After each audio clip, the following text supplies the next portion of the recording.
Are Christians helping the antichrist by supporting the rebuilding of the temple in Jerusalem? That's our thorny, prickly question to explore today. My name is Enoch Lavender, and I'm from Olive Tree Ministries. So Christians have been donating to and supporting the Third Temple Project. The Temple Institute and other groups like it are working hard to get ready to rebuild the temple, and it's obviously a costly exercise involving precious materials, gold, silver, a lot of research.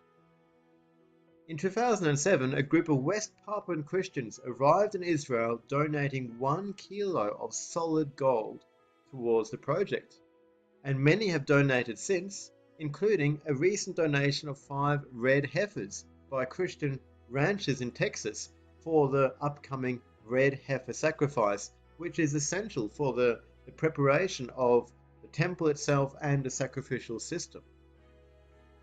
Now, some Christians support this, others have a big problem with it. So what's the problem? What's the issue?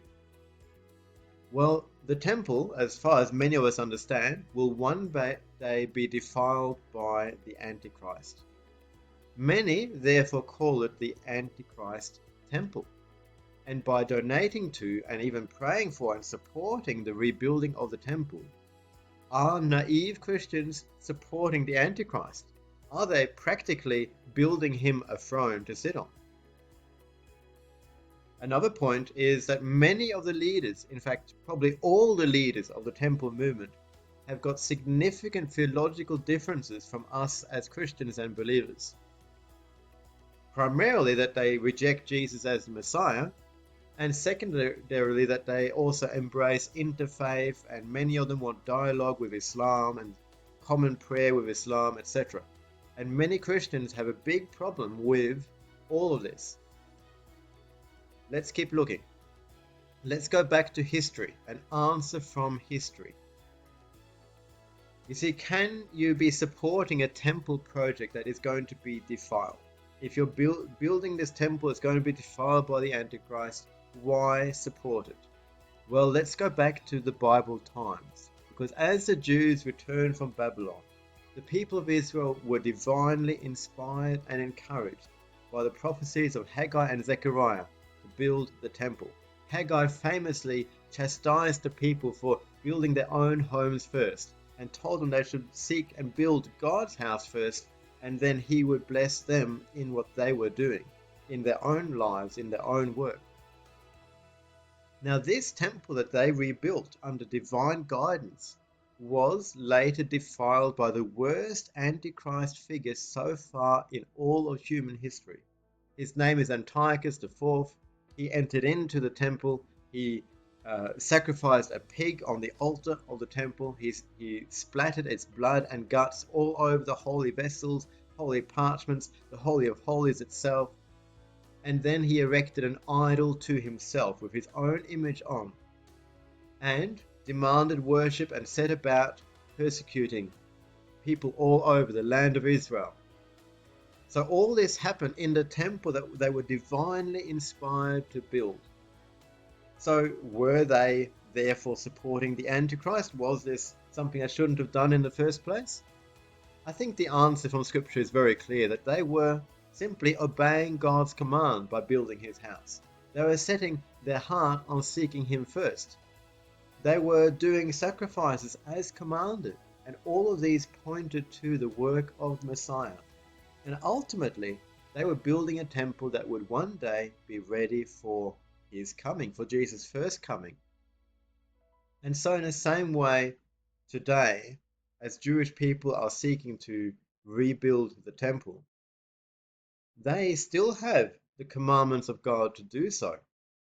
And as they're doing this, they're doing it as unto God. And yes, one day it may be defiled, but also one day it is going to be cleansed. Let's talk more about this. Can you bless a prodigal? The temple can be compared to our bodies. And there's a lot of similarities between the temple and us. We have been given life, we've been given a body, but what do we do with our lives? Some of us have filled our lives with lots of rubbish. We have allowed the enemy to come in and pollute this sanctuary, pollute this temple. But I believe God is a God of restoration.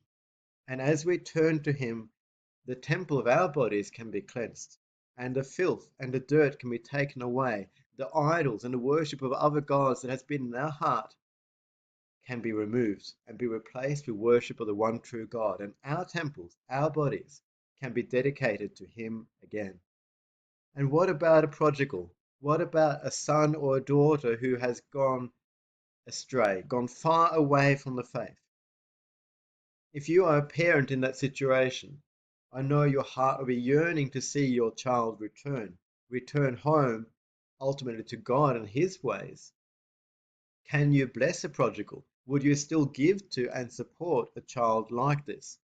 And I think the answer is yes, because any parent is still loving and caring for that one, not wanting to support them in the evil they are doing, but giving to them simply out of love, but also in faith that one day they will turn around. The devil would say, this person's gone too far. They can never be restored. And that's what he says about us in our lives when we sin, when we stuff up. It's over. That's it. Your temple has been defiled for too long. The Holy Spirit and God can never come back to this temple. And he would say the same too about people who've gone far astray. But I believe our God can and is a God of restoration who will turn the prodigal around, who is able to cleanse the temples of our bodies and fill them afresh with the Holy Spirit.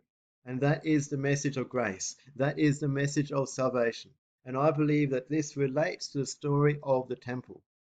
Yes, it will one day be defiled, but that is not the end of the story. That temple is going to be cleansed. That temple is going to be set apart, and the King of Kings and the Lord of Lords will come to his temple. God is a God of restoration.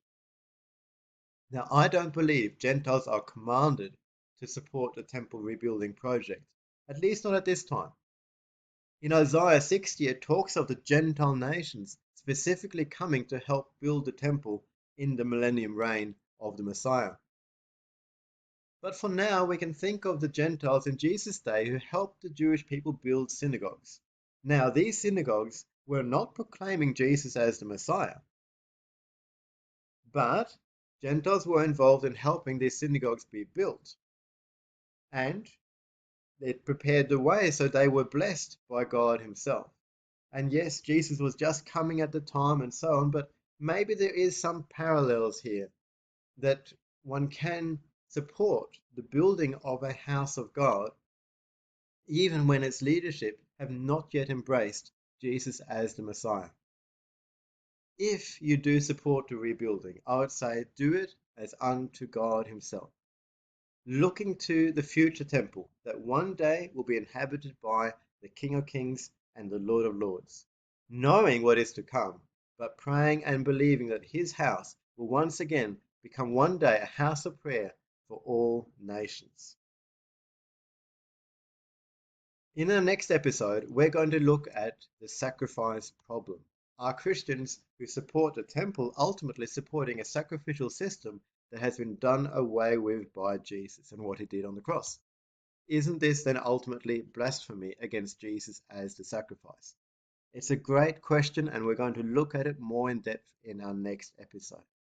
Please like and subscribe, and also leave your comments and questions, because it is as we discuss and study these things from the Word of God that we can learn together more and get ourselves ready for what is coming ahead.